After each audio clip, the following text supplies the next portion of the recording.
some people may say, well, oh, that sounds like so easy. I would say that it does come from having systems and policies and procedures in place. Welcome to the Never Employed Chat. My name is Sam, and I interview people who make a living beyond salary jobs, entrepreneurs, business owners, and investors, so that we can learn from their stories together. There are many great ways to make a living, and even more ways to wealth. At Never Employed, we encourage you to think of alternatives to employment jobs. What would you do if a salary job was simply no option? When people talk about real estate, I always wonder how deep are these people in debt? So maybe that's just first start. How deep are you in debt? So I have, that's a great question, because some people really, don't talk about, the debt aspect of it. I'm not a cash buyer, so I'm not buying properties directly with cash and, like refinancing them. So all of my properties do have mortgages on them. So I have a primary residence. That one had a mortgage of like 97% because I was able to do 3% down. But of course, in the last 4 years, that property has doubled. So I have a ton of equity in that property. So the property is worth double than what the actual loan amount is it's for. So it's kind of like, for some people who may not know, it's LTV, which is loan to value ratio. So the amount of money you owe on the property, which is the debt, and then the amount of money that the property is worth. So you always, want to have the property be worth more than what you have a loan for. If you have a loan where you owe more than the property is worth, then you're considered underwater. So that's my primary. My two rental properties, I was able to put down 15% on each of those properties. So both of those properties have a loan with 85% um that pretty much was finance. And the good thing about those two rental properties is that I have tenants in there. So even though there is debt on the property, it is a cash flowing property. So the tenants are going to be paying off that debt while I'm able to build equity on that property and use the tax advantages. Another kind of caveat that most people may not know about is that when you're first starting out, you kind of want debt on your property because it gives you a little bit more protection. Unfortunately, there are people who are not nice in the world, so they're always looking for ways to kind of like, gain money from people, whether it be, your typical, car accidents, slip and falls. People are kind of like that, unfortunately, with landlords and real estate investors. So whenever someone is trying to like get money out of a novice or a rookie landlord, if an attorney sees that the property is heavily leveraged with debt, then they're kind of like more of inclined not to try to do something unethical to sue the landlord and get money because the bank owns majority of the property versus the landlord. Okay, crazy. I never heard about these kind of things. I hope that's not too common. I mean, it can be. Unfortunately, it's with anything where people are scammers, to say, for lack of better words, unfortunately. Mhm. Okay, so I think in your Instagram bio, you describe yourself as a poverty kid turned real estate investor. And maybe do you just want to, yeah, just describe a little bit more about your story? Yeah, of course. Yes, that's my tagline, poverty kid turned real estate investor. So I am originally from New Orleans, Louisiana, and unfortunately in New Orleans there is a huge issue with poverty. And so I was born into the projects of New Orleans. For people who may not know exactly what a project is, it's a housing development. It's pretty much government affordable housing. And unfortunately, that was what my mother only could afford when she was a single parent raising myself and my siblings. So that's where I lived. Unfortunately, it was not, Mr. Rogers' neighborhood. There was tons of crime, drugs in the area, and just other, unethical criminal activity.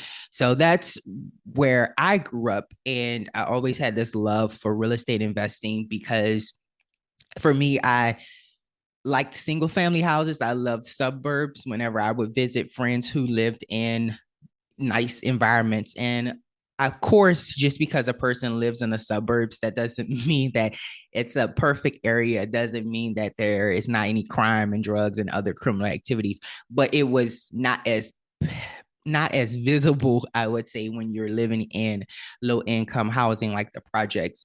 And I just knew from kind of self teaching myself financial literacy that most wealthy people became wealthy through real estate. So that's kind of like my upbringing. I always say that, it helps motivate me from where I've come from because I know exactly where I can go. I've surpassed being in those type of unpleasant environments. And so my goal is to be a voice and let people know that anything is possible, that you can come from nothing and build your way from that. So yeah, that's kind of like the whole reasoning behind the poverty kid turned real estate investor. I think somewhere I read that you graduated in mathematics. Is that correct? So I graduated in political science. I feel like Okay. I feel that's okay. I feel like I should have graduated in mathematics because real estate is a numbers game whenever you're looking at, cash flow and how much you should offer on a property. So for me, no, my degree is actually in political science government. So I did take a few math classes, but a good amount of people are very happy that I graduated summa cum laude. I think that was it motivated a good amount of people because I was this kid from the project. So most people find that inspiring that I graduated at the top of my class from a university. Okay, this kills a little bit the hook that I wanted to do, or the connection that I wanted to draw, because I actually wanted to ask a question that like connects mathematics with real estate, as you said in the beginning, but that doesn't work anymore. That's However, okay. you said that you have two rental properties, is that right? And Yes, so I have two rental properties and I have a primary residence. So I have a total of three real estate properties, and what will end up happening is my primary residence will end up turning into a rental because eventually I'll move out of here, and I'll, instead of selling the property, I would rather turn it into a rental. but is that the only like income that you have, or what do you do on a daily basis? No, no, no, no, no. So I definitely love the fact that this is the never employed podcast YouTube show. And I actually have a W-2, and I work for the state. I do pretty much public relations, and I have been doing that for a few years. I used to do student housing. I used to do leasing and marketing for apartments around collegiate college towns like College Station, which is where Texas A&M is located, and also as well as Austin, Texas, where UT is located. So I was able to work for three big student housing companies. Two of them were publicly traded, but no, I currently still have a W-2. However, I did not just use the W-2 to purchase rental property. A big question that many people who are investors have is, how do you buy properties? And that's also a common concern for people. They want to know, like, well, how do I, buy properties if I am literally just working one job, or in my expenses or having me break even every month, or there's not really much to I had left over to save. So what I did was I do food deliveries on the side. And so that was kind of like my side hustle. So that was kind of like first dabble in my first dabble in entrepreneurship, because I was like, okay, well, instead of going to a job and being there for 40 hours a week, making a set amount, I can go out and do these food deliveries, and I can pretty much just determine my own amount of money that I will make. And I actually fell in love with that. So I was able to do that. And in 2020, just doing food deliveries part time, I was able to make over $15,000. And that was money that I was able to use towards, putting down payments and paying closing costs on rental properties. So I do have a W-2 still. Of course, as I build my rental portfolio and achieve financial total independence, my goal will be to be completely pretty much self-employed. Okay, so would you say that an employment job is helpful to get started with like property investment? I would say yes. So there's the beauty of real estate is that there's so many strategies to enter real estate.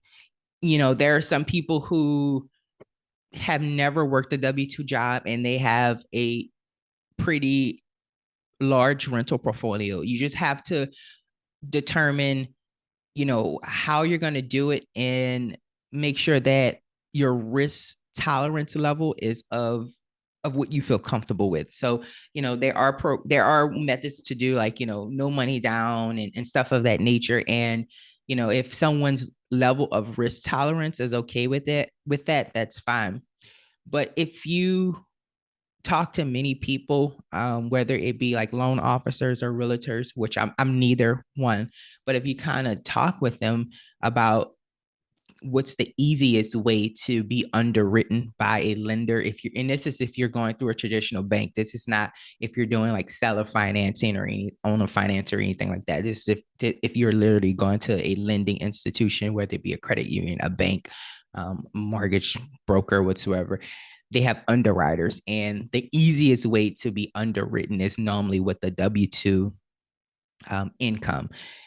For some reason, I don't know. I have friends who do not work W-2s and they make way more money than me, but the W-2 and underwriting just makes the file look a little bit more um pleasing, which we know at W-2s, most of them are at will. So just because you have a job today, you may not have a job tomorrow, but that person who is self-employed may still have a job because they are their own employer. So I would say yes, having a W-2 makes getting loans, traditional financing, easier, but you don't have to have it. There are many different ways where you can work with lenders and sellers and be a true entrepreneur or one who is like a independent contractor and get loans. So, and then assume that you don't know, or that people start out with or want to start with real estate investing, and they want to learn about these tactics. What would you say is a good way to learn about how you can start with real estate investment? I would definitely say through as much free education as possible. If someone is watching this, podcast or listening to it, they're already starting, because this episode is about real estate. I'm a real estate investor. So I would say definitely kudos to anyone who's listening and or watching this. That would be the first start. Podcasts, YouTube videos, books that you can rent from your local library, because I don't know exactly what financial situation a person may be in when they're first starting. So there's of course books at libraries that you may can rent out, tons of articles online, through different Google searches. So I would say just start with as much free research as you can. Local meetups are great as well. So if you're able to find a local meetup that's free, then I would say that would be great, because what it does now is put you in a physical environment of people who are doing exactly what you want to do. So, you may be at these real estate meetups like I was a few years ago and don't own any properties, but I was able to listen to stories of people who purchase properties and are still currently purchasing properties, or in, they may be self-managing landlords. So I would say you want to put yourself in those types of rooms. So free meetups are great as well. If there's not a physical local meetup, just because some people may live in certain areas where there are not many local real estate investors, those real estate investors may be out of town or out of state, then I would say online communities, whether that be Facebook groups that you can join, maybe tuning into different Instagram lives or whatsoever. So once you've kind of like did that free research, then a person would decide, how much money they would want to invest in themselves, because it is an investment in yourself. And so that may be purchasing books, that may be hiring a mentor, a coaching program, masterminds. Conferences are huge. That's one thing that I love. I always am excited to attend a conference because it's pretty much a big meetup of people of different levels in real estate, whether they be a rookie, a intermediate, or an advanced veteran. So you're able to pretty much have like several meetups slash masterminds all in one, area for, 1 to 2 days. So that's what I would definitely say. I would say start with free research, get yourself physically in rooms with the source of getting to meetups. And then third, figure out exactly how much you as a person want to invest in yourself. And that's where you start to, purchase books and coaching and mentorships. It's serious work. It does come with, fun, glitz and glamour, but with anything, everything is not perfect. There are good days, there are, bad days. And you have to be prepared for that. So you have to have a strong why. If you're just doing this just because you're like, oh, this is the cool thing to do, or, somebody that may be doing it and you're not passionate about it, you're going to either make a ton of mistakes that you're not actually learning from because you're not really passionate about it, because there are mistakes that are made in real estate, but it's a difference when you're passionate and you have a why and you're making this mistake that's called growth, versus you're just like, oh, I'm just going to do this randomly. You're not passionate about it. So you're just making mistake after mistake. And, if you're doing the same thing over and not growing from it, that's like what the definition of insanity, thinking that it's going to change. And, yeah, I would definitely say that you have to have a strong why, because that would keep you motivated through the not so good parts of real estate investing. So then I wonder, what's your why? When you say that you need a very strong why, then I assume that you have that very strong why. Yeah, of course. So my why is to break generational poverty within my family. Again, like I said, my backstory comes from a poverty environment of growing in the projects. And unfortunately, I do have family and friends who still have a poverty driven mindset where they may feel as though wealth is not attainable. And so my goal is to be a physical, in life, breathing version of what can possibly happen and to break those curses. And so I have a strong why. So again, my strong why is to break the generational curse of poverty and build generational wealth. So breaking poverty mindset, building generational wealth. That's actually an amazing why. I really like that.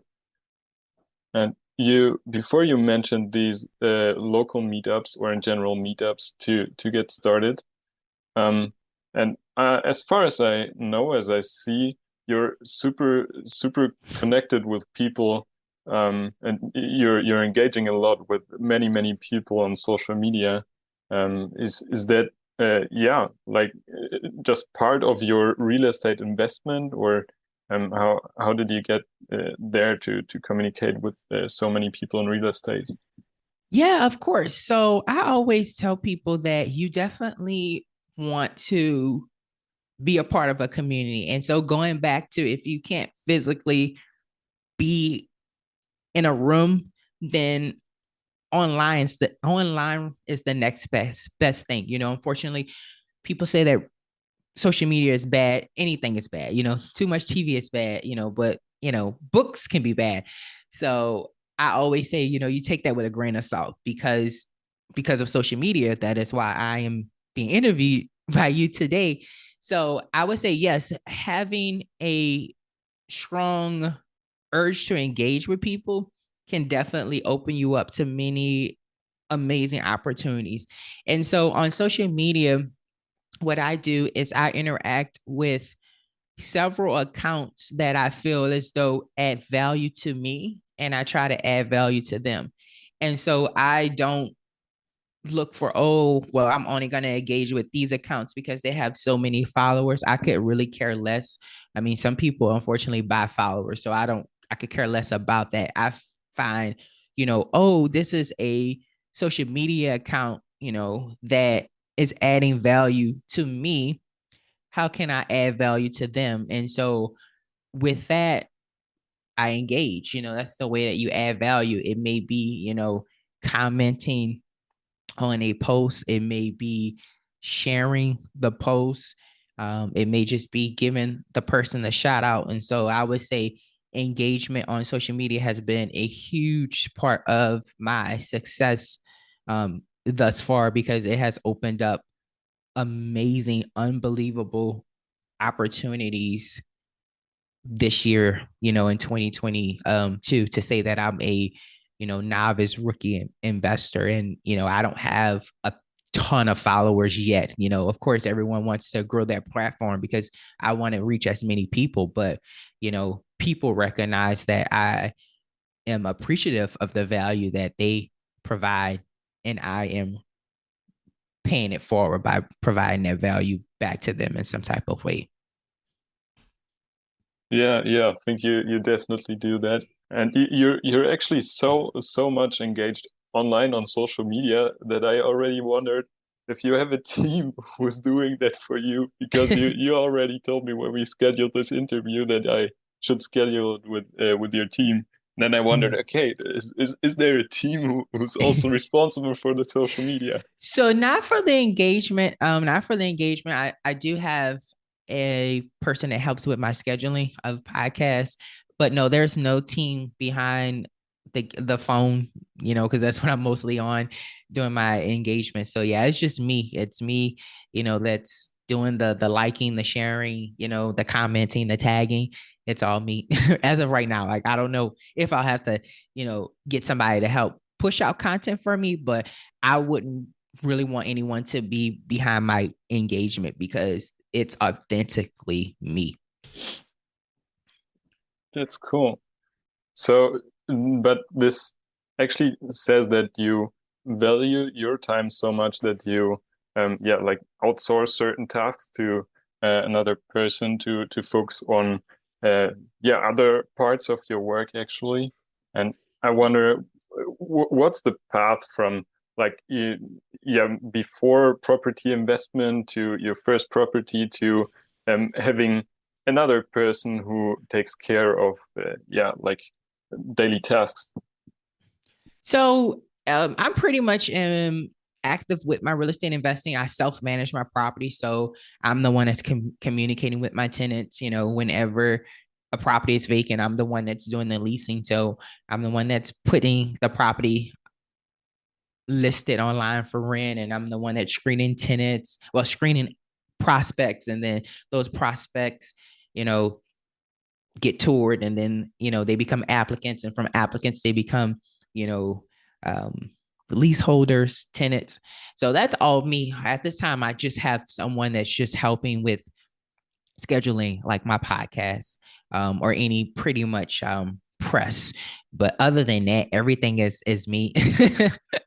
As of right now. Of course, I always tell people, as you elevate to the next level, or as you want to elevate to the next level, you can't do, everything, yourself. Like, it's, I feel like you will start to run into issues where you're either not putting out the quality of things that you want, or you're just not interested in anymore. So, there are things on social media that I create, most of the posts I create, but like big professional things, I have a graphic designer that I contract out, like I film all of my closings whenever I go and close on a property.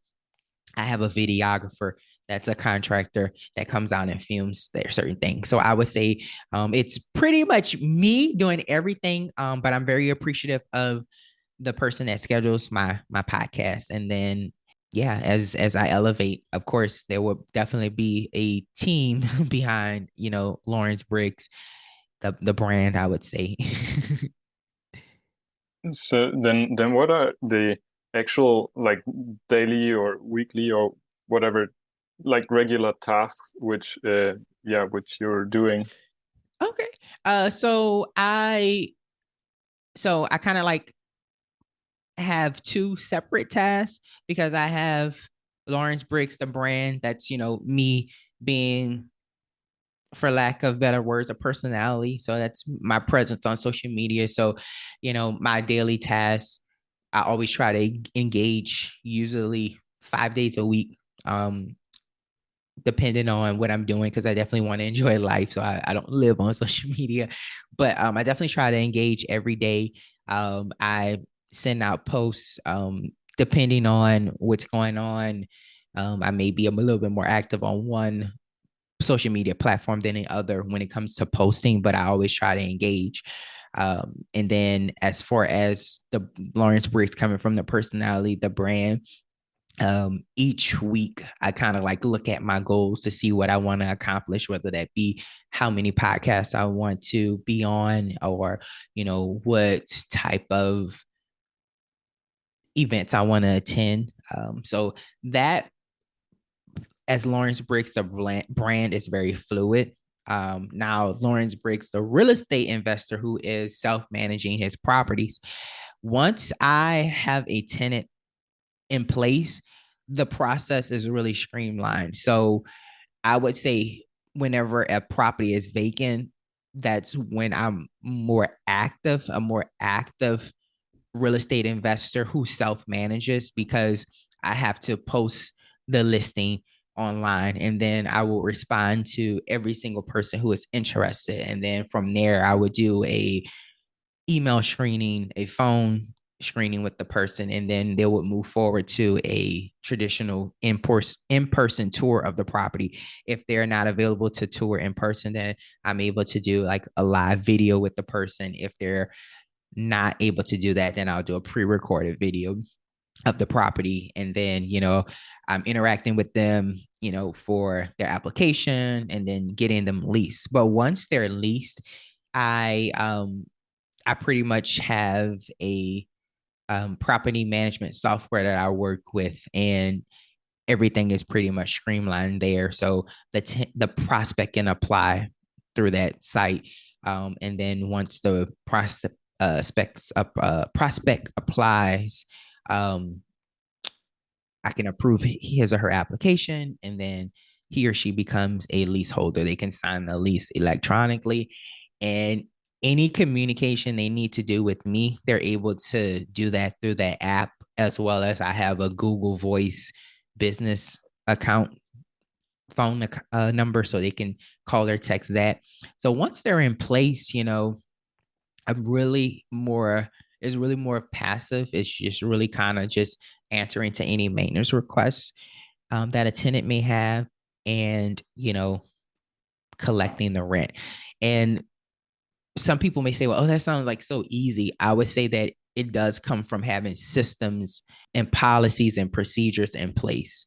So you have to kind of have things streamlined. And, hopefully I would definitely, my goal is to put out something, some type of material to help first time landlords and people who just want to streamline their properties as self managing landlords, because I have less of those calls or, interaction with tenants, because everything is streamlined. I kind of already have questions answered that they may ask. So like frequently asked questions they may ask, okay, well, how do I Mm. do this? Like, how do I set up my utilities? How do I set up my water? How do I do this? If that's already in a living document that they can see, then they don't have to contact me about that. If they still want to, then that's fine. You know, you care about your tenants, but if everything is already streamlined, then they're like, oh, okay, I have a maintenance issue. I just take a picture, record it, send it in. Lawrence will get it. I have contractors. I'll look at what's the issue, send the contractor out. They'll do the work, and then it's done. So I am a self-managing landlord, but I am not a do-it-yourself person. So I don't go in and I don't do maintenance on properties and stuff of that nature. I'm not well versed in that one. And then two, still have a 9 to 5, and then I also have a personal brand that I'm building. You actually said that it's not too much work, or mostly work that comes in phases. I understood that you are planning to do this kind of full time or as your main job in the long run. Do you have Yes. other goals for the long run? Yeah, so I have many different goals for the long run. So of course I will scale my real estate portfolio to a point where I am not self-managing anymore. I will turn it over to a property management company. So I'll be more of a passive real estate investor. Depending on how streamlined you are with the property manager, you may have a 15-minute call with a property management company maybe once a month. So that's kind of like my vision of being very passive. I am building my brand, so I definitely will be coming out with some things to help real estate investors, whether they are self-managing or not. I am working on some things that I really can't talk about that will make sense as people keep up with my social media. And I have always wanted to have a media production company. So that will be something that will be happening. Don't have a actual when it's going to happen, but that's something that's going to be happening. So yeah, I definitely have goals. Sometimes I don't prematurely talk about them just because like I rather kind of show people than tell them. Okay, cool. So is there any way people may eventually help you on your further journey? Yeah, of course. I would tell people just to engage with me, definitely with algorithms of so many social media platforms changing every minute or hour. I would say, support me on your favorite social media platform. I'm on Twitter, Instagram, YouTube, and Facebook. So pretty much, YouTube is just at Lawrence Briggs, Twitter, Instagram, and TikTok is Lawrence_Briggs, and I'm just Lawrence Briggs on Facebook. And so I would say just engage with me. If there is a question or um, something that a comment or something of that nature, if it's real estate related or business related, then definitely reach out to me. You can always send me a message on one of those social media platforms. But yeah, just engage with me because my goal is to get my story out to as many people possible in the world. And as people engage with my content or content that I'm a part of, like this podcast, YouTube show, then it will push it out to many more people. So I would say just engage with anything that I'm producing content wise or anything that I am a part of content wise. Okay, then thank you very much for taking the time. Thank you. Thank you for taking part in this Never Employed chat. Subscribe to my YouTube channel for more interviews with business owners and investors, or simply listen to the audio version in your favorite podcast directory. Make sure to follow me on all your preferred social media platforms, so that you never miss life-changing business tips. You find me on every platform with the account name samhartmann.com. Start a business, become successful, and tell me about it. See you next time.